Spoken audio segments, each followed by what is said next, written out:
มือสูงขามือสูงพ่อแม่พี่น้องเฮากูก็กูก้นขามือสูงไตก็กูก็ขามือสูงผู้ทำงินกูก็กูก้นขาหักกูก็ขามือสูงขาเขาเสียคู่เมืองลีเมืองไทยเกียงใหม่ย้อนเอามังกลาลีมังกลาเม็ดเฮาสู่เจ้าผู้ถ่อมยินตั้งหลายอยู่ดีกินหวานกัดเย็นเชื้อชาก้าเม็ดขายหมานนาการขึ้นใหญ่เฮือเฮิงอายุยืนยาวกูก็กูก้นขาตีขาเฮาออกมาลาดในเขามีตังยังอันอย่าเฮาเปิ้นหลอกอย่าเฮาเปิ้นแดนกับป่นมากอบอ่ำหู้แลกอบอ่ำหู้แลหญ้าเขาแหลนตั้งน้ำก้อยกะตั้งแต่ในกะเขาชุดต้องเฮาป่องแจงแรงเจอเจ้าเลยก็อย่าไปเฮาหญ้าเปิ้นแหลนอย่าไปเฮาหญ้าเปิ้นดอกข้าเตเอาข่าวดีมาหมอกมาลัดลองเฮินเยพอเฮินหลีอยู่ดีกินหวานกัดเย็นเชื้อชาอายุยืนยาวก้าเม็ดขายหมันเหตุการณ์ก็ไหลเงินพอไหลเงินยาวก็จู้ไหลหอมไหลเก็บไหลมักมีคืนมักมีขึ้นเยอะเหม่อสูงเฮือเฮิงเปิงเสือมักมีเป็นสัตเทเป็นมหาสัตเทเป็นสัตเทหลงมันหนังเมืองไทยในข่าวหนังฮือเตได้มักมีหนังฮือเตขึ้นใหญ่เหมือสูงหนังฮือเตเฮือเฮิงเปิ้งเสือเหมือนหนังเมืองไทยนั่นพอเปิ้นเฮ็ดเปิ้นอ่องเย้าพอเปิ้นเฮ็ดเปิ้นหลีเย้าเฮาคาหลอมตุ้ยเมียวเหลอหลีเฮาคาก็หลูยึงเมียวเหลอหลีเฮาคาก็หลูเฮ็ดจอมเมียวเหลออ่ำลีเฮาคาก็หลูปดแปดย่าแปดวอดแปดลืมแปดเฉเพราะว่าเมียวหลีปันเฮาขึ้นใหญ่เหม่อสูงปันเฮาลักแหลมปันเฮาหมักมีปันเฮาอยู่ดีกินหวานปันเฮาไล่ขึ้นช่างขึ้นสูงเพราะไหนจึงเฮาคาหรือไล่เอามาเป็นอาโจก็เปิดเฮาเกิดมาเป็นก้นเฮาคามีออกอ๋อเฮาคามีกอกโหเฮาคาเป็นผู้หลีก้นเมียดนะผู้หลีก้นเมียดก้นกูก็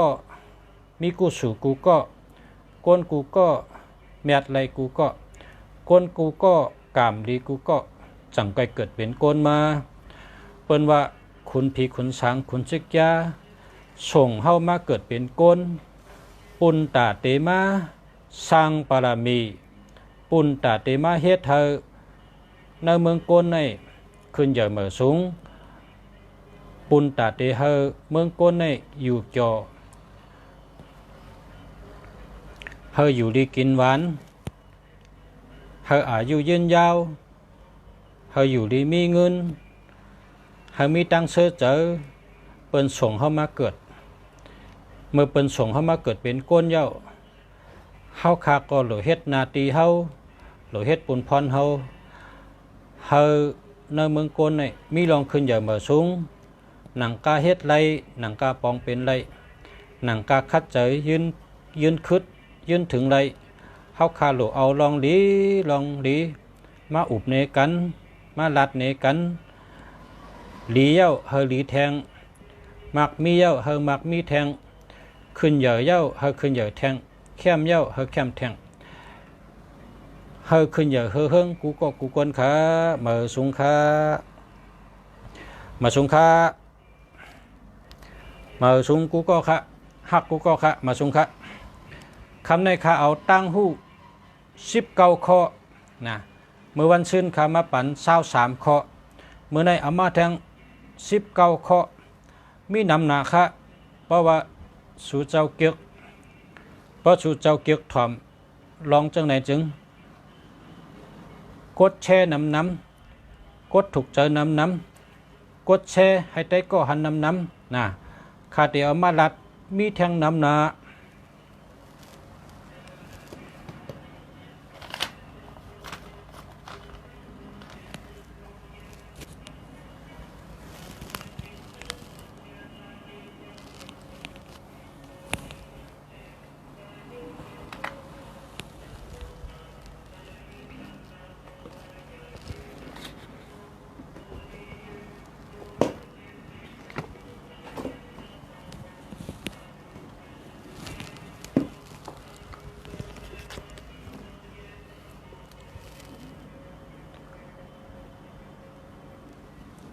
ปรับใน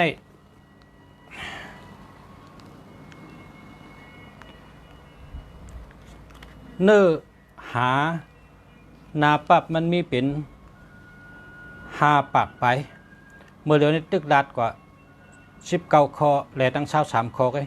กึดแทงนำนะครับอันเตมาลัดเนี่ยกึดแทงนำนะกึดแทงนำตั้งหูกึดแทงนำตั้งหูจังไหนเนี่ยกึดแทงนำเฮาพอมีพี่น้องเขาหูเอากับเจ้าตื้อเป็นพ่อนดีกันนะกูก็ย้อนให้กดแชร์กูก็ย้อนให้กดถูกใจกูก็ขนาดอันเอ็นปันแห้งขอบใจค่ะยินเสียงเขาเนาะแต่มากกองค่ะเพราะว่ายินเนาะเดลาดค่ะ19ข้อต้องยินดีค่ะเสียงต้องยินดีค่ะย้อนเต็มขึ้นมาเหนืออีกนึงค่ะจ่องยินดีค่ะเสียงจ่องยินดีค่ะ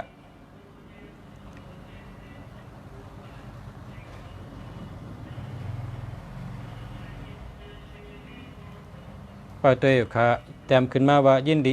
เนี่ยมาสุงค่ะมาสุงค่ะมาสุงค่ะ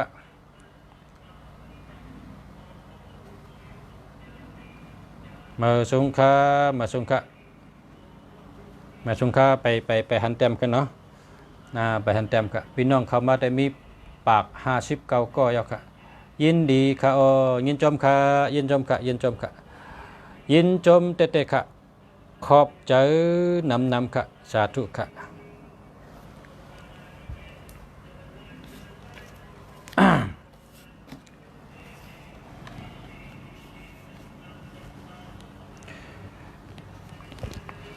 ข้อที่1ค่ะข้อที่1เฮิรนในเพราะว่าเฮาเฮ็ดแมนเมลมันปะไหนเฮาหาเงินในเฮาหาอะไรมานำก็เตมีนำขึ้นติ๊กพอเฮาเฮ็ดเฮิรนแมนเมลมันเต็มซุ่มขึ้นเพราะหาอะไรมาคนเฮาขาในตื่นมากก็หาเงินตื่นมากก็เฮ็ดการตื่นมากก็หาเงินตื่นมากก็เฮ็ดการเฮ็ดในอยู่ตั้งวันตั้งเดือนตั้งปีตั้งวันตั้งเดือนตั้งปีกูวันกูเดือนกูปีเฮ็ดอยู่จังไหนเนี่ยไรว่าเฮาคัดใจแก่นะลองมักมีเนี่ยเฮาคัดใจแก่เฮาทับพี่น้องไต้เฮาในก้นลักก่อนนำก้นแลดก่อนนำก้นหู้ก่อนนำก้นมักมีชะเทก่อนนำก้นกรรมดีกูสูดีก่อนนำก้นเจอหลีเฮ็ดตั้งหลีก่อนนำตาหน้ากูสูศีลากูสูภาวนากูสูปารามีน้ำวันนำเฮ็ดฉังแลคำพองตึกตุกข่าอยู่แล้วเนี่ยข่าเฮาไล่เอาไล่อันได้เสมาต่างลัดในปเมพี่น้องผู้รำเนียนเขาเมื่อตัวเฮิรนเจ้าเก่าห้างเผาห้างมันค่ะเพราะว่าเฮิรนเจ้าเก่ามันไปเหมือนจังลุงเสียเมืองลีลาดปนไหนเมกำเดียวค่ะนะเมกำเดียวเพราะเผาลัดว่ามันจังเมไหนมันจะไล่มันเฮ็ดยังไรเมก็ไรกะนะเฮ็ดยังไรเมก็ไรเพราะเฮ็ดไรหรือเมไรนะเพราะว่ามันไปแมนเมียวจังลุงเสียเมืองลีลาดปนไหนเมนะเมห้างเผาห้างมันเฮ็ดยังไรเมก็ไรกะเปิ้นว่าเฮิรนเลยนะเฮาคาเฮ็ดบอกเหลว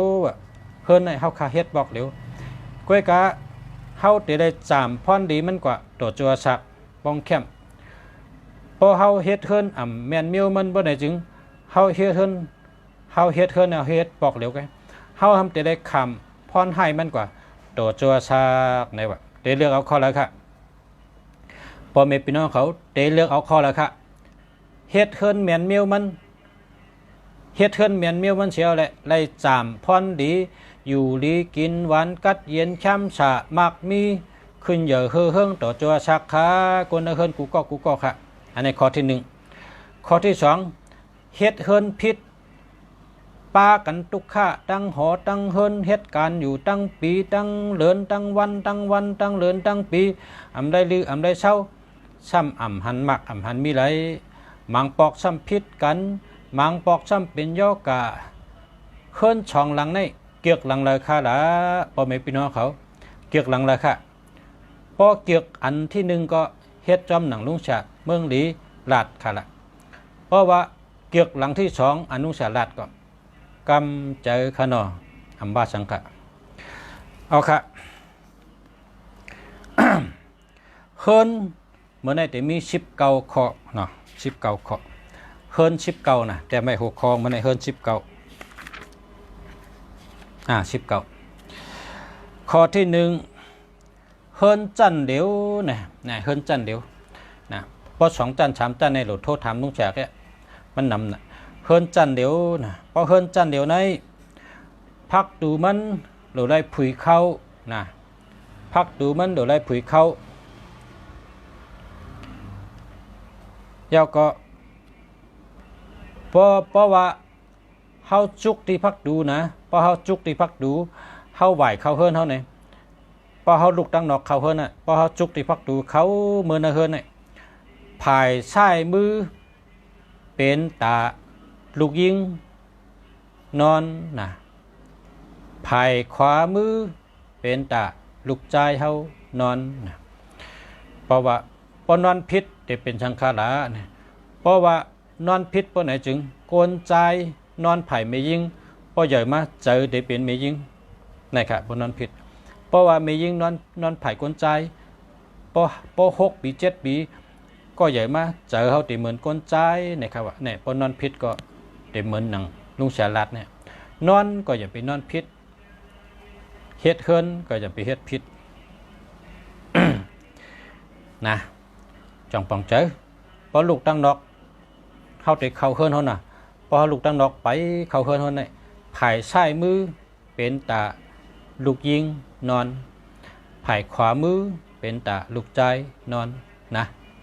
อันนี้ข้อที่1ค่ะนะพอนอนพิษเปลี่ยนจังคือค่ะพอนอนพิษจำโกนใจนอนพิษก็หึงมาเจอติเป็นไม่ยิ่งกว่าโกนยิงนอนพิษก็พอหึงมาเจอติเป็นโกนใจกว่าหึงมอกก็คือค่ะเนี่ยตั้งแต่3 ปี6 ปีเนี่ยเป็นแล้วค่ะนะพอ7 ปีเนี่ยเตรียมเป็นเตรียมนะ ภายขวาเป็นห้องว่าเงือกกลางลายภายซ้ายห้องว่าเสือเผือกนะต้องไว้นะ ข้อที่2พักดูเฮือในป๊อบผุยเข้าลีเลเปิ้ลนะพักดูในป๊อบผุยเข้าลีเลเปิ้ลนะเย้าก็ขอบตีนพักดูในนาเฮิรนแลหลังเฮิรนมี2 ตีก้นะกำในข้อที่3ปื้นเฮิรนเขาเนี่ยหังเป้งลงเข้ากว่าพอเขาเอาน้ำถอกที่พักดูในให้ไหลลงเข้ากว่าพอกะญา2 ไผ่หังเตรียมลงแทงนะพอไหลลงกะพอกะญาทางไผ่ลงหังเตรียมลงแทงทางไผ่ลงในเตรียมเป็นหั่นลงกะก็ไรนะป้องเฮ็ดไรเตรียมที่พักเตรียมลง5 เซนนะเตรียมลง5 เซนยาวก็เตรียมลงแทง5 เซนเป็นหั่นนะเพราะว่าหั่นที่1เตรียมลง5 เซนแล้วก็ลงกับแทงหั่นเตรียมลงแทง5 เซนเพราะเฮ็ดอะไรจังไหนแคมทางขี้เนี่ยนะเพราะว่าทางขี้เนี่ยมันลำลองชุดคนตาเฮิรนหลังนึงเนี่ยอันเฮาคาหามาตั้งวันตั้งเลือนตั้งปีนั่นเฮาคากินแล้วก็เนื้อต้องเฮาเนี่ยเฮาคาก็ขี้ในทางขี้เนี่ยก็ว่าทางขี้เนี่ยหรือเมียนมิวมันทางขี้เนี่ยหรือได้แคมแดบมดเสือนะแคมแดบมดเสือเย้าก็อย่าไปเฮิงบุยอย่าไปเฮิงเหม็นเฮิงมีรวมเข้าไร เพราะว่ารวมเข้าไรในมันจะเฮ็ดให้อายมันเหม็นแล้วมันยอกกาก็มันเป็นนะเราให้มีรวมเข้าไรมีสายแรงมีลมเฮ็ดให้แห้งไว้แต่สีนั่นก็อย่าเฮิงวุ่ยอย่าเฮิงเหม็นนั่นก็กำไตเด้นะแคมแดบหมดเฉยนะข้อที่3ปืนเฮินเป็นหลีข้อที่4ส่องไพ่แต้มลงพักดูไหวคังพักดูช่องไพ่พักดูไหวตั้งคังแล้วก็อย่าไปไหวกับตั้งนาเฮินนะช่องไพ่เนี่ยอย่าไปไหวนาเฮินลานะมันจะเมียวมันช่องไพ่เนี่ยเปิ้นไหวตั้งหลังเฮินนะไปตั้งหลังเฮินอย่าไปไหวตั้งนาเฮินมันแมนเมียวมันนะพักดูไหวตั้งคังนะเพราะว่าพักดูเฮิรนเฮาในไหวกับตั้งจานเนี่ยเนาะเพราะว่าเฮิรนเฮาในไหวตั้งจานเปิ้นจึงพักดูสองไพ่หรือได้ไหวกับตั้งออกก็ได้ไหวกับตั้งตกก็ได้พักดูทางพายลงก็ไหวกับตั้งตกก็ได้ไหวกับตั้งออกก็ได้นะเพราะว่าเฮิรนเฮาไหวกับตั้งจานเปิ้นจึงเฮาจะได้ไหวข้างนะข้อที่5ทางพายเตรียมลงพักดูไหวข้างนะข้อที่6เข่งเจ้าพลาเข่งเจ้าพลาเนี่ยพอเขาเข้าเฮิรนมาเนี่ยเฮิรนหันพลากำเดียวนะพอเขาลัดเฮิรนจันเดียวเหมือนเนี่ยเฮิรนจันเดียวเนี่ยพอเขามาเฮิรนหันพลากำเดียวพลาเนี่ยเฮิรนไหวกับจุพักดูให้ในกำเดียวเฮิรนเหมือนจังเขากับขึ้นจ้องนะเพราะกับขึ้นจ้องเนี่ยเพราะขึ้นจ้องกับหันพลากำเดียวนะพักดูตั้งพลานั้นแต่ได้แม่นกันกำเดียวนะตั้งเฮิรนเท่าไหวตั้งไรก็เข่งพลาแต่ได้ไหวตั้งนั้นนะข้อที่7เนี่ยพอนอนเฮานอนในผักกังยุงนะกูกนเฮาอยู่ดีกินหวานเฮาอายุยืนยาวนะยาวก็พอเฮากลางผักกังยุงเนี่ยอยู่ดีกินหวานหลอดเพอายุยืนยาว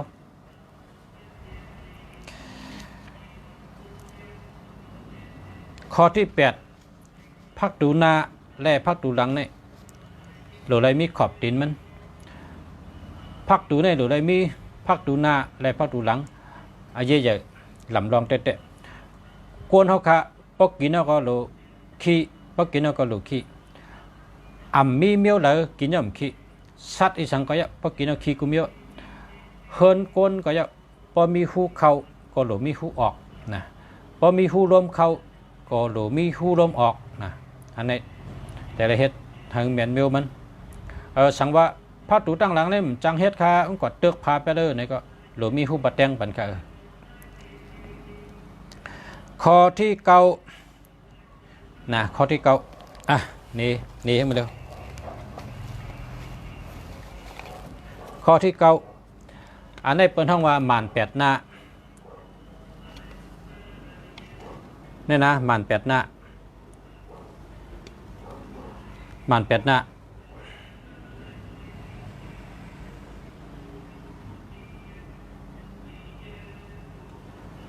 หม่าน8หน้านี่หลูเอา2ไว้จับตัวกูก็ค่ะนะอันนี้เป็นอันเรียกเลยค่ะ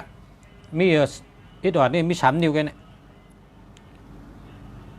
เพราะผักอะไรก็สั่งมานะแต่ชงบันทึงที่หม่านได้เปิ้นเอาไว้จับตัวนะเอาไว้จับตัวพอเขาเอาไว้จับตัวเขาเนี่ยสั่งว่ามังปอกเขากอดที่มีผีเพราะว่าเขาหูมังปอกเขาตุ่มขนเนื้อลูกมังปอกเขาโกนะพอเขาปาจังไหนเขาก็เอาออกมาพอออกมาให้ไหนพอเห็นไหนในผีนั่นไปกำเดียวค่ะนะเอาไว้จับตัวเขาในอันเล็กๆเพราะอันใหญ่เป็นเอาใส่ไว้ที่หัวพักตัวเพราะอันเล็กเป็นเอาจับตัวอันนี้ข้อที่9ค่ะหม่าน8หน้าสั่งลุงเสียป้อมมีก็สั่งมาที่ลุงเสียมีนำนะกับในข้อที่10ค่ะข้อที่10โหพักตูนะโหพักตูในเฮาติดทางเสือ2ตัวไว้กูหัวนะพอลูกนอกเฮิรนเขาโหพักตูเขานั่นตั้งนาเฮิรนนั่น เมียวสังก็ยะมันเข้าตั้งนาเฮินอ่ะมันเข้ามาจำกวนอ่ะเพราะเขาเอาเสือติดไว้ที่หัวพักตูเนี่ยมันว่าเสือเนี่ยเป็นผีไปพักตูเพราะว่าเมียวดีมาจอมกวนเขาเนี่ยก็พอมาฮอดที่พักตูเนี่ย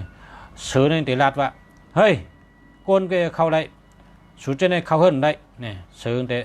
เป็นก้นไปยามไปน่ะไปพักตูไว้เฮียก็เมียวดีก็ได้ปอกเปลี่ยนกับขึ้นเฮาได้เข้ามาในเฮินผีอย่างดีอันมาจอมเฮานั้นมันเข้าเฮินได้สั่งว่าเฮากะเนื้อเถื่อนเนื้อคือมาแน่กว่าตีเลยมาเพียดมาจอมผีมาจอมเพิ่มมาจอมเมี่ยมดีมาจอมปะเนี่ยจึงพอเฮาเอาเสือ2ตัวติดไว้ที่หัวพักตูปะเนี่ยพอมาฮอดพักตูเนี่ยเสือตีลาดว่าเฮ้ยชุมใจกวนเฮินเนี่ยมันได้เข้ามือขึ้นเลยพอเสือลาดจังไหนเนี่ยมันก็มือกว่านะมันเข้าเฮินได้กวนเฮินก็อยู่ดีตาเฉดรอดเพศตาเฉเพราะว่าเฮาเป็นกวนในห้อมหู้ได้เฮาก็เลยมาก็ห้อมหู้รู้เมียวเลยมาจอมตั้งหลังเฮาก็หู้น่ะเนาะมังปอกพอห้อมมีเสือไปพักตูไว้พอเฮากะต่างตีมามันก็เข้ามาจอมเฮาพอเข้าเฮินมันก็เข้ามาเฮินจอมเฮานะก็เพราะว่ากวนเมืองเฮาเนี่ยกวนหวานเฮาเมืองเฮาพี่น้องเฮาเนี่ยมีเสือติดหัวพักตูแล้วจังว่ามังปอว่าเมื่อกะญาเพิ่มมากะญาผีมากะญาเมียวนั่นเมียวไหนมานะเมื่อกูปอกอยู่ดีกินวานตั้งแต่กะนั้นมาเนี่ยมาเปลี่ยนเนี่ยเป็นไก่ยินเป็นว่านะก็เพราะฉะนั้นตีหัวพักตูเฮาซื้อเสือติดไว้นะมีอยู่อ้างเสือก็เพราะใครก็สั่งมานะที่ปอชาในมีที่เมืองใต้เขาก็สั่งมาที่ปังลงได้ครับมีที่ปังลงครับเนาะข้อที่11กวนกูก็อำนั้นก็กูก็อำนั้นก็กูเฮิน1เฮินที่กี่ชุดโดมีเจ้าเปิดเงินเจ้าเปิดคำนะเพราะว่าเมืองไทยในเปิดมีกูเฮินครับเจ้าเปิดเงินเจ้าเปิดคำเนี่ย1เฮินเดี๋ยวเป็น1มีไว้1สู่เปิดโกไก่ไว้เพราะเขาว่าเอา2จับตัว1ก็1สู่ในก็ไรนะมันก็มกล้าค่ะเพราะใครก็ในก็สั่งมาจะเปิดเงินจะเปิดคำในก็ลุงแฉก็มีนะที่ปังลงก็มีที่เมืองใต้เขาที่ปังลงมีกะพระกระไดก็มาปูจ่าปูจ่อเอาที่ปังลงค่ะจะเปิดเงินจะเปิดคำค่ะเนาะ1ก็1สู่เอาจับตัวไว้ป้อมนั้นก็1เฮิรน1สู่เอาโกไก่ไว้ปุ่นตะมีเงินมีคำน่ะเป็นห้องว่าจะเปิดเงินจะเปิดคำน่ะข้อที่12เฮิรนในป้อมมันแมนจำโลกาจึงหมากมีดังเฮิรนนะก็ว่ากวนเขาในพอตื่นมากก็เหตุการณ์พอตื่นมากก็เหตุการณ์ตื่นมากก็เหตุการณ์เขาหาเงินเขาเหตุการณ์น่ะแต่มีเงินกูก็แต่ได้กินได้ย่ำกูก็เพราะฉะนั้นเนี่ยพอเฮิรนเขาแมนเมียวบ้านนี่กวนเฮิรนกะหาเผยกะหาก็หาต่อก่อมันเหตุการณ์ช่างก็ขึ้นใหญ่เมื่อชุงเผยกับเหตุการณ์ก็เลยกินได้ย่ำนะเลยกินได้ย่ำก็หากินก็มันฉุนมันมันเพราะว่าเฮิรนเขาเข้มเฮิรนเขาแมนเมียวมันเนาะอันนี้ข้อที่12ข้อที่13พอเฮิรนอ่ำแมนโลกาจึงว่าเฮิรนในประมาณอ่ำแมนจอมจามมันจึงหาก้าหนาหาก้าหนาหากัดหนาหาเงินเนี่ยไล่นำวันนำหาได้ไล่นำทนหาทั้งหลายก็ไล่เงินหนูก้อยกะอยู่ปีป้นปีอยู่เลือนป้นเลือนอยู่วันป้นวันพอหึงมา5-6 ปีก็เหมือนเก่าเองก็อาโลเหตุการณ์มาใน6 ปี 7 ปีเอาเนี่ยตั้มมักเมียไล่เชิงไล่เชิงไล่กินได้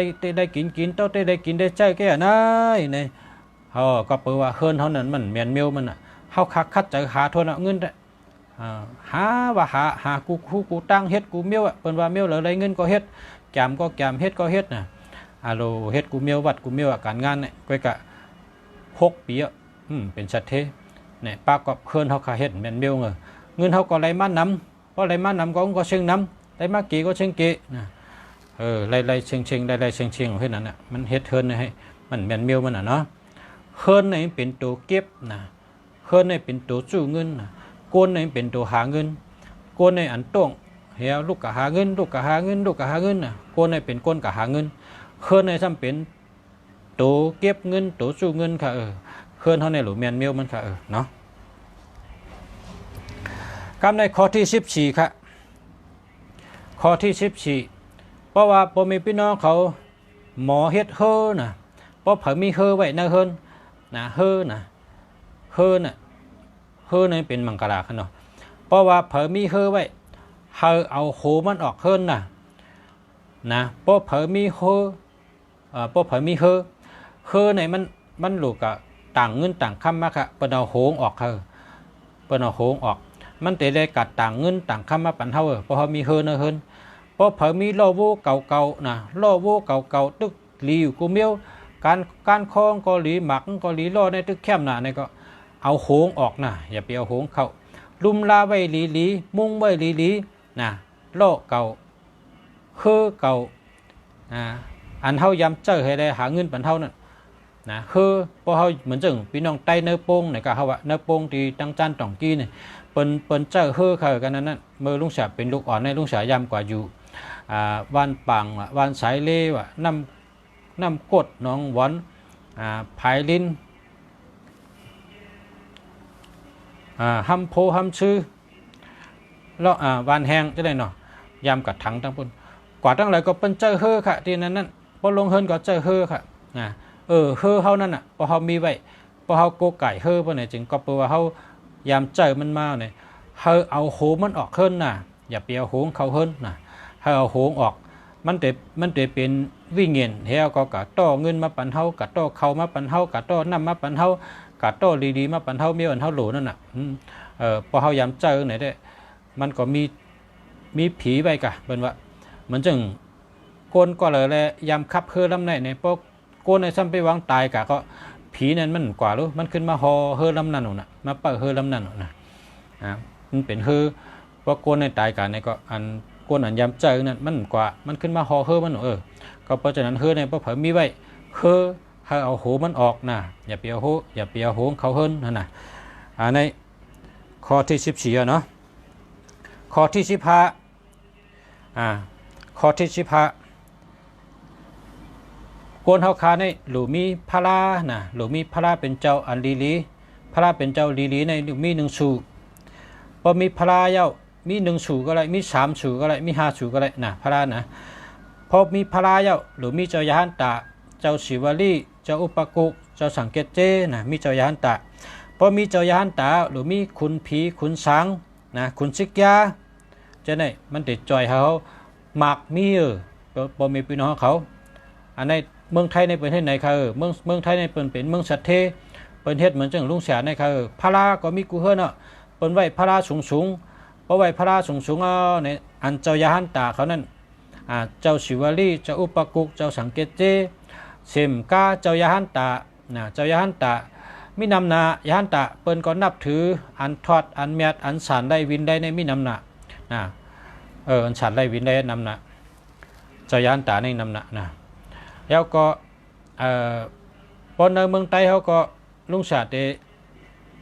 ามีนำนามีนำนาแต่ว่ารัดในเฮป้างกะลุงเสาแต่รัดในป้างเพราะว่าลุงเสาโกไก่มาเดี๋ยวมือปานปอเขาโกไก่มาจากไหนเขาก็โกไก่มา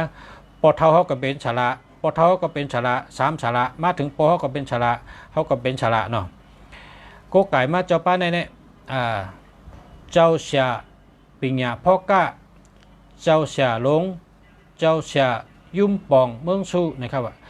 เจ้าป้าในลีโกไก่นะครับเขาขามาอยู่ที่เมืองไทยในเมื่อป่นมาหมอก10 ปีไปเนี่ยนะ10 ปีไป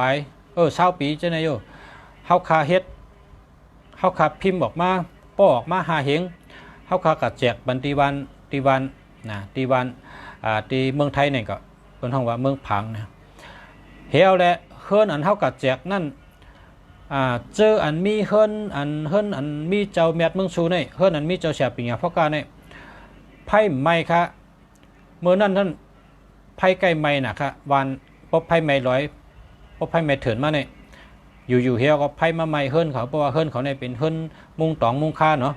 เฮียก็ไพ่ไม่เป็ดกูปีลุงเสียซ้ำกอดแจกเขากอดดูกับต้านเขาก็อันเฮียเขาก็ใส่กรอบเฮียใส่ก้าใส่เฮิรนแคมเองก็ไก่ไปตั้งแต่นั้นมาเนี่ยอันดีอ้ำนะคะนะไพ่ไม่ป่าในมาหอบเฮิรนเขาก็เฮิรนเขาเนี่ยไม่ค่ะแล้วก็มีเฮิรนหนึ่งดีอ้ำทนสึ่งพื้นเขาในซ้ำไม่ค่ะเฮิรนเขาในซ้ำอยู่ในกีสึ่งพื้นก่อนซ้ำไม่ค่ะนะบัดเตได้หรือไม่เฮิรนของไปไม่สึ่งพื้นค่ะสึ่งพื้นซ้ำกับไม่อันที่เฮิรนซ้ำไม่ค่ะจุดที่เฮิรนมุงค่ากันค่ะเนี่ยอันนี้ค่ะนะแทงอันดีอ้ำแทงซ้ำก้างเพิงค่ะก้างเพิงในอันก้นนั้นมันทำนอนเหนือก้างเพิงเอาเจ้าเสียใน ใส่กรอบให้ไว้เจ้าฉาปิงหยาพ่อกะเจ้าฉาเมืองชูเนี่ยนะใส่กรอบให้ไว้มันนอนในกลางเพิงกลางเพิงนั่นไม่ค่ะนะภายในมันหมักเพิงนะเปิ้นว่าเมียวเยอะแหงเพิงแหงในมันหมักนะก็จะซ้ำใหม่นะอันนี้ก็ดีอำตั้งแต่นั้นมาเฮาคาเฮ็ดมาแต่สิเฮาคาป้อที่ในได้1กำหาเหงในป้อนำหน้าป้อเป็นไรป้อก็เซ็งกะป้อก็เซ็งกะในเฮาคาตึกสั่งป้อแทงเมื่อกำปนนั่นไปป้อหึงในเฮาคาป้อแทง20,000ค่ะเฮาคาป้อ20,000เบอร์เฮาคาป้อเฮก็อันที่เฮาคาเสื้อเฮาคาฮู้จักกันในเฮาก็เอาแจกกันเนาะเอาแจกกันเอายืนปันกันนั่นกันเอาตอนกันนั่นกันนะมันก็กล้าค่ะดูเนาะเพราะเสื้อเนี่ยถ้ามัน20 บาทกันนะกาขัน20 บาทเพราะใครเสื้อก็ทำไรอยู่20 บาท20 บาทนี่ก็เงินกำไตก็20 เปียนั่นน่ะ20 เปียนะเฮียก็อันนี้ดีโก้ไก่ค่ะดีโก้ไก่กูเฮิรนค่ะเนี่ยนะอันเฮาคาตัวทบมาในเลยว่ามันดีเต๊ะไพ่ใหม่นะยาวก็อันเฮาคาหันแทงที่เมืองไทยในซ้ำเจ้าหอคำในเปิ้นมีกูเฮิรนค่ะพ่อแม่พี่น้องเขาเจ้าหอคำในเปิ้นมีกูเฮิรนค่ะเพราะเป็นเฮิ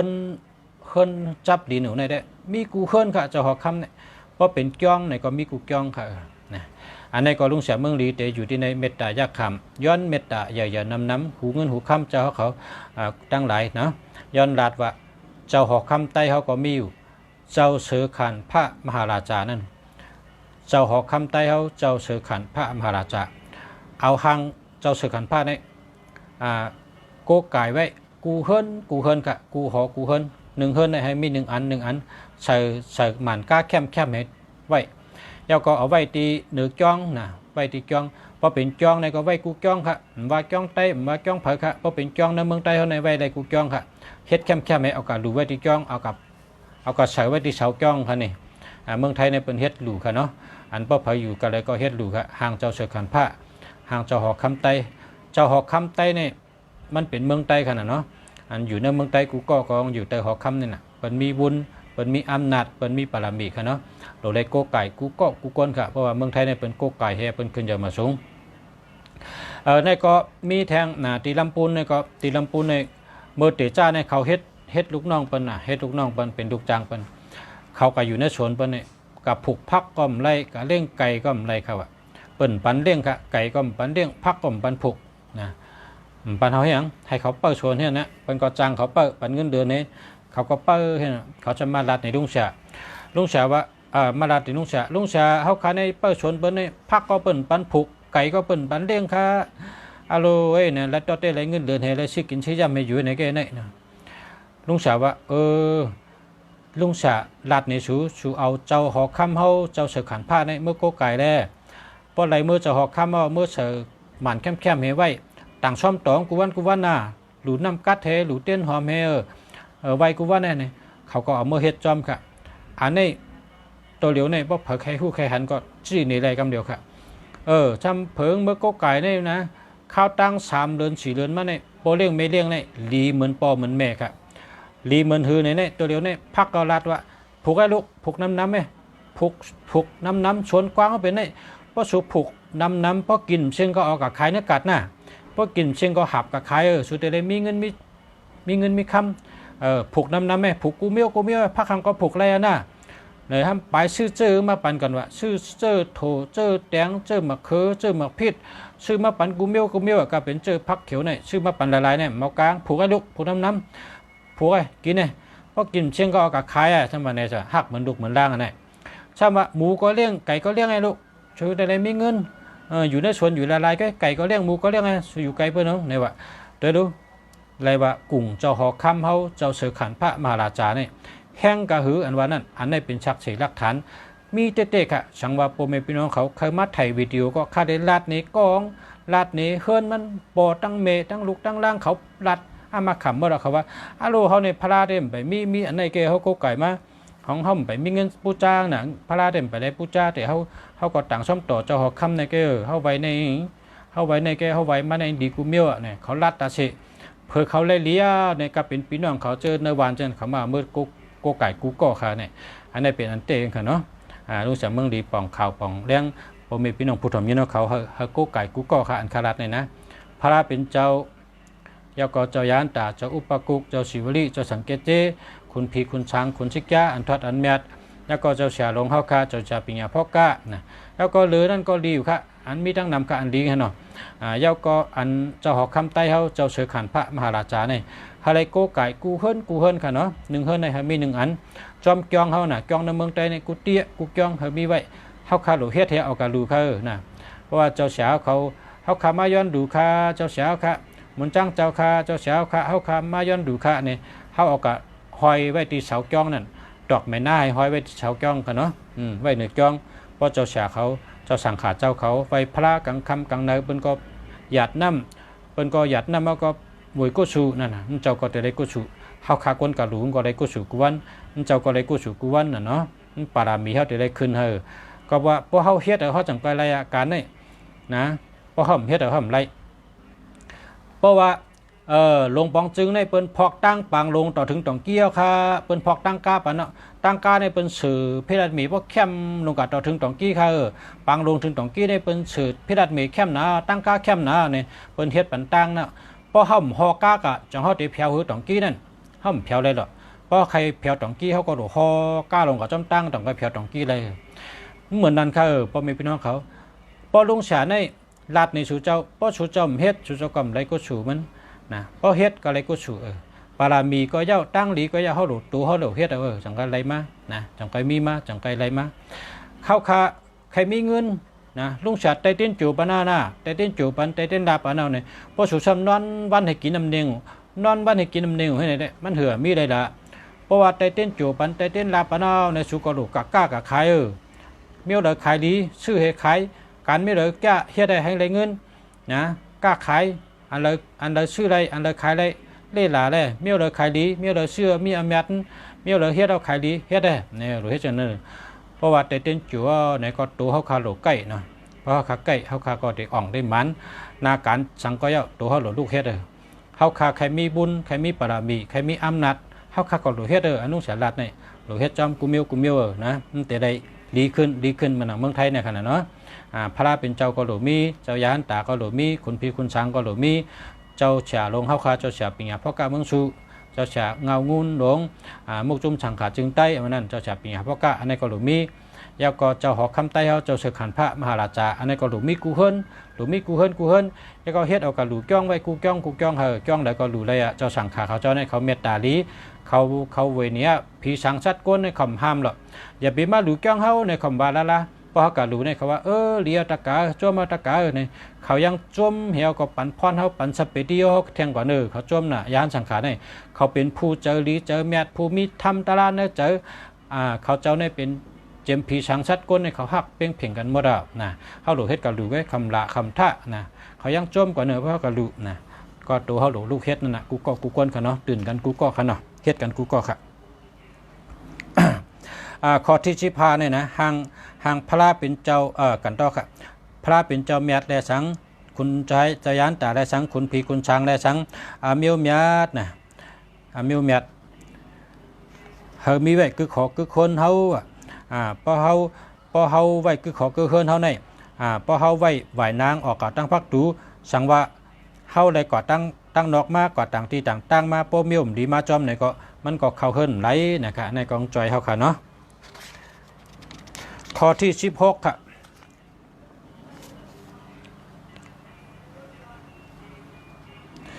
เฮิรนก้นก็เหมือนตัวก้นนะครับเฮิรนก้นในก็เหมือนตัวก้นเฮาค่ะในก็พอกินทั้งซบก็ถ่ายตั้งเตอเนาะพอกินทั้งซบก็ถ่ายตั้งเตอมันเป็นสภาวะมันเฮิรนก้นเฮาค่ะในก็มีพัดตูหลงนะพอมีพัดตูหลงก็โดยมีพัดตูตั้งหลังนะก็เปิดจนรวมในมันเข้าตั้งหน้าพอเข้าตั้งหน้าหรือออกกับตั้งหลังให้ไหนค่ะเนาะเฮิรนเหมือนตัวก้นเหมือนตัวเฮิรนขาว่าลมในมันเข้าเย้าเข้าตั้งหน้าแลกว่าออกตั้งหลังก็เพราะฉะนั้นลมมีพรดีปุนตาก้นเฮาอยู่ดีกินหวานว่าเฮ็ดสังก็เย้าเฮาโดเจนจ้าว่าเฮิรนดังหนึ่งก็เหมือนตัวก้นเฮาคันในขาเย้านะในเฮิรนดังหนึ่งเฮาก็โดเฮิรนดังหนึ่งแล้วเฮิรนดังหนึ่งโดเลยลีกูเมียวโดแมนเมียวกูเมียวเฮาเหมือนจังตัวก้นเฮาค่ะตัวก้นเฮาค่ะในหนังเฮอเตมีแห้งหนังเฮอเตอยู่ดีกินหวานให้ไหนเนาะมันก็ เฮาคาไรลุ่มดาตัวเฮานะเฮือนเฮาคาก็หนังหือก้นเฮือนเฮากูก็เฮาอยู่ดีกินหวานกูก็เฮาอยู่ดีกินหวานเฮาก็หลุ่มดาเฮือนเฮานะพอเฮือนเฮาในพอมีฮู้ป่องนะป่องอันมุงป่องจังได๋ก้นเฮาเป็นยอกกันเฮาต้องนะพอมีฮู้ป่องนะป่องก็เลยก็ติ้นดีนะฮู้ป่องเนี่ยเฮาเลยเมกำเดียวนะข้อที่18ผีเป้าพักดูเฮินนะครับว่าผีเป้าพักดูเฮินเนี่ยมันมีกุฏิครับมันมีกูก็มันเป็นสภาวะมันเพราะว่าเฮินเนี่ยพอมีขึ้นมาเนี่ยผีเป้าพักดูเนี่ยมันมีมากำเดียวนะครับว่าก็เพราะฉะนั้นก้นกูบอกว่าอย่าไปนั่งในหูพักดูนะครับว่าอย่าไปนั่งหูพักดูเปิ้นดีนั่งในหูพักดูก็เพราะว่าในที่พักดูเนี่ยมันมีผีเป้า2ฝ่ายครับว่าฝ่ายซ้ายก็มีฝ่ายขวาก็มีผีเป้าพักดูไว้แล้วอำดีนั่งในหูพักดูละนะที่พักดูในพอเอาจำปืนล้อก้าวาจำโหลไล่ไตปันเตี้ยนหอมตาเสนะครับว่าเตี้ยนหอมในไตพอตื่นมาในเฮาไตกูวันครับว่าไตปันผีเปิดพักดูนะครับว่าพอเฮาอยู่เสนับยำเขาเจ้าเตรูล้อมด้วยถึงปันเฮาหลีงามตีพักดูเฮาในว่าเฮาไตเตี้ยนหอม5ต้นกูวันค่ะเนี่ยก้นมือก่อนเขาไตกูวันค่ะเตี้ยนในเต้นหอมไตตีพักดูในเป็นหยุ่มยำบะมีผีเป้าพักดูกูหอกูเฮินค่ะนะครับว่านะพอเป็นวันศีลพอเป็นวันเหลินมนพอในบางตียังต่างช่อมต่อก็ไรนะครับว่าผีเป้าพักดูในมันเป้าปันเฮินเฮาตาเสว่าครับว่านะ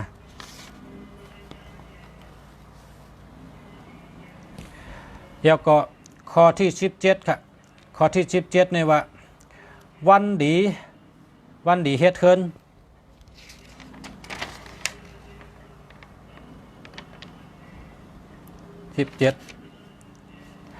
วันดีเฮ็ดเฮินเฮาคาโหลดด้วยวันดีเฮ็ดค่ะนะเฮ็ดเฮินเนี่ยเฮาคาโหลดด้วยวันดีมันวันทุนให้เฮ็ดเฮินเนี่ยอย่าไปด้วยตาก็เหลวนะเพราะว่าพอเฮ็ดเฮินด้วยตาก้นวันติดเนี่ยจึงพอก้นวันติดนั่นตายในพอก้นมาอยู่ทางหลังทำเป็นวันฉังก็ยาวเนี่ยอยู่อะไรนะก็เพราะฉะนั้นแหละพอเฮ็ดเฮินเนี่ยอย่าไปด้วยวันค่ะเฮาเลยด้วยเป็นวันทุนเนาะนะเฮาเลยด้วยเป็นวันทุนวันเมฆามวันม้อยวันผีกินเฮาด้วยจังไหนค่ะอย่าไปด้วยตาคันให้เกิดวันเสาร์ให้แม่นวันเสาร์ก็เนี่ยพอด้วยจังนั้นจึงพอเฮ็ดเหียพอคนวันเสาร์ตายกะคนต่างก็อันลุกล่างๆจังนั้นเดี๋ยวคืออยู่ทั้งหลังแท่งเพราะเผยอยู่ก็กำอยู่ดีให้กำตายแถวมวยเฮาก็เพราะฉะนั้นอย่าไปด้วยนะพอเฮ็ดเทินในโหลเลยด้วยตาก็เหลวเนี่ยได้ด้วยเฮาดีตากูก็นั่นน่ะด้วยวันทุนนะด้วยวันทุนด้วยวันดีวันทุนแล้วก็ด้วยเฮาหลอดผีกินเฮาหลอดอันมวยเฮาหลอดอันขามนะดินขามนั่นด้วยจังนั้นเฮ็ดจังนั้นต่างกันเมียนเมียวมันก็เปิดว่ากวนเฮาในสังเฮาว่าก็อยู่หน้าเฮิรนเหมือนนี่ละโพเฮเม่ก็อยู่ในป้อหึงมากก็ลุกล่างเขาติเกิดวันทางเขาก่อมหูรู้เกิดมาวันติดวันจันทร์วันอังคารวันพุธวันพัดวันศุกร์วันเสาร์วันราหูกูก้นเกิดมาเฮยอยู่ดีกินวันกูก็เฮยอยู่ดีกินวันเฮยมีเงินมีคำกูก็เฮยอายุยืนยาวเลยกูก็เฮยขึ้นใหญ่มาชงเลยกูก็นั่นนะเฮ็ดในหลุดเลยด้วยวันดีนะอย่าไปด้วยแต่ก็เร็วด้วยวันดีด้วยวันทุนด้วยอันผีกินก้นอย่าเฮยยาแล้วก็เมฆขามดินขามวันมวยฉะนั้นหางดอดเชิงด้วยเหยาอันวันดีเมื่อไรก็เฮ็ดนะอย่าไปด้วยแต่ก็เร็วนะก็เพราะว่ากวนเฮาคันในอนิจจทุกขอนัตตะมันก็มันจะเกิดมาพอใหญ่แล้วเท่าว่าเท่าก็ขึ้นกับเป็นลิ้นใช่ไหมคนทางเผงมันนะมันอยู่มันกึ้มไรนะอันมันกึ้มในโลกาในอันมันกึ้มแต่เสียในมีลอยเห็นนำให้แกนำในแดงกว่าอยู่แต่เสียมันกึดดื้อก็มันตายเพราะมันไหลแต่เสียลอยอันวางก็มันตั้งไว้แต่เสียมันลุ่มเดียวเพราะลอยเนี่ยนะนั่นน่ะมันกึ้มโกนหัวขาในมันกึ้มมันเป็นตัวมันเป็นโกนกันน่ะเนาะมันเป็นตัวทัดน้ำทัดลิ้นทัดลมทัดไผ่อยู่ไว้ใช่ไหมจังว่าเฮาคาแห้งก็เฮาคาหลวนตาลูกล่างเฮาตาลูกหลานเฮาตาเจ้าคือเฮาตาวันเมืองเฮาวันเมืองนาให้เขาขึ้นเยอะมาสูงให้เขาแคมชาให้เขาขึ้นเปิ้นเปียงเปิ้นให้เป็น khờ hương bưng sở khơi nhờ mà xuống nè mình nằng pơn này nè họ lũ quân cho nênข้อที่17 18มี2กรรมเนาะข้อที่18อันนี้เป็นห้างเจ้ามูลใหญ่คนหอคำไต้เฮาขาในหลูมีไว้กึกเคินกูเฮินเอาไว้สูงค่ะนะไว้สูงค่ะไว้แห่งป่นโหนะเมืองไทยเนี่ยเป็นไว้กูเฮินค่ะเจ้าหอคำเนี่ยนะเป็นไว้กูเฮินค่ะอันนี้ก็เฮาเฮ็ดกันกูเฮินค่ะเนาะเฮามีกูเฮิน19การกล้าการขายนะการกล้าการขายที่เมืองไทยในลองกล้าลองขายในเขาเอาเจ้าพิคเนศนนะอันนั้นก็เจ้าพระพิคเนศนะอันนี้เปิ้นก็โกไก่ไว้ที่เปิ้นเฮ็ดการมักมีนะเปิ้นก็ตั้มไว้นะเปิ้นเอาตั้มไว้พอเป็นวันอันเป็นวันชินฮื้ออันนั้นก็เป็นวันใหญ่วันหลวงฮื้อในเปิ้นก็เอาหมอกมาวางปันเจ้านะมีหมอกเหลืองๆมันเกี่ยวหมอกเหลืองหมอกสีเหลืองนั่นเกี่ยวแล้วก็เปิ้นไต่เต้นหอมนะมีกันไหนกันได้หยาบทั้งอันนี้เดี๋ยวพอใครไวเนี่ยก็เปิ้นก็มีกรรมใบมันนะเปิ้นว่านะโมตัสสะ3กรรมนะนะโมตัสสะภะคะวะโตอะระหะโตสัมมาสัมพุทธัสสะนะโมตัสสะภะคะวะโตอะระหะโตสัมมาสัมพุทธัสสะนะโมตัสสะภะคะวะโตอะระหะโตสัมมาสัมพุทธัสสะองค์สีคเนชายะนะมหาองค์สีคเนชายะนะมหาองค์สีคเนชายะนะมหามหาเทพ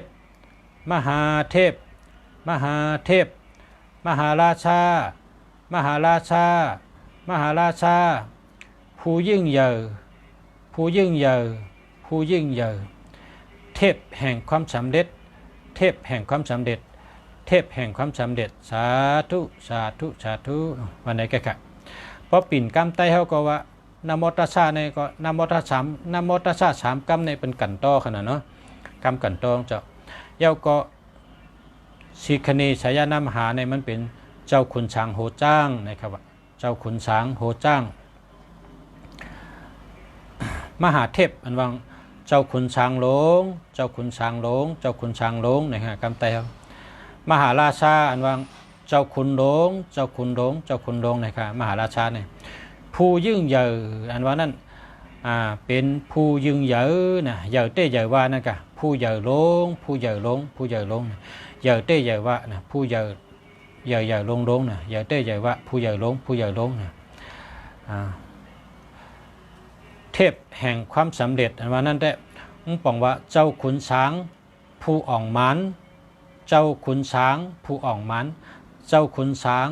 ผู้อ่องมันนะครับว่า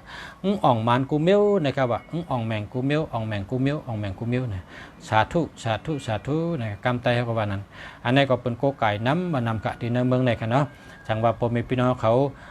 ไข่โกไก่ในกองเป็นรองดีกันนะจังว่าไข่โกไก่มันเป็นตอนตาป้ายมักมีอันป้ายปิงหยานะครับว่าเขาเจ้าว่าไผ่ป้ายปิงหยาก้นเขาขาในหลุมมีปิงหยาเขาเฮ็ดสังก็เยอะหลุมไรมีปิงหยานะป้มป้าปิงหยาเนี่ยมันไปแคบนะก็เพราะฉะนั้นแหละหยานปิงหยาเนี่ยมันเจ้าไรกุฏินะครับว่าเขาเจ้าว่าฉะนั้นอันเจ้าในแห้งไรโกไก่ในมันเจ้าในปิงหยาในมันแคมเตะๆนะครับเนาะเรียกว่าชุดยอดนะลองปิงหยาป้ายมอนอนุปิงหยาป้ายมอนตั้งเซิงนะครับเนาะลองปิงหยากูมิวในบาเฮ็ดไทยเพิ่นเฮ็ดจัดร้านวิดีโอเฮ็ดยุคชินว่าเพิ่นเฮ็ดการงานกูมิวชัปปะทะนะปิงหยาอัทราชา18เปิงอันนั้นเนาะหมอรัดหมอจาหมอเฮ็ดหมอช่างนี่มันเจ๊จุ่มกูมิวนั่นกันเนาะเตรียมทนกูมิวมันเจ้าหมอกูมิวมันเจ้าอ่องแมงกูมิวนะครับว่านี่ก็เป็นตั้งหยุ่มจำที่ไหนกันเนาะเพราะว่าต่างรัฐนี้ต่างเปี้ยในสังว่าไข่โกไก่นี่ก็คำพังว่าเด็กโกไก่สังหาลุงชาช่องจังหือเฮิงป้อลีมาเฮิงป้อลีต้อนเดือเก่าเลยช่องจังหือโกไก่จังหือในก็เขาเลยเอามาต่อแต่ไข่นี้พอมีพี่น้องเขาผู้ถมพี่น้องเขาเป็นจังไหนครับเพราะว่าเจือกในก็ถ่อมเอาก็เพราะเจือกในก็กดถูกใจน้ำกดถูกใจน้ำแค่น้ำกันเนาะข้าเตียวมาต่างรัฐแทงมีตั้งนำค่ะเมื่อในก็กันค่ะเนาะย้อนช่วยกูก็นอนรับพันดีขึ้นใหญ่เหมือสูง อยู่ดีกินหวานเฮ็ดการขึ้นอย่างมาชงค่ะเฮาอยู่ดีมีเงินเฮาหังดีกึกปืนกูก็กูกนขามาชงค่ะ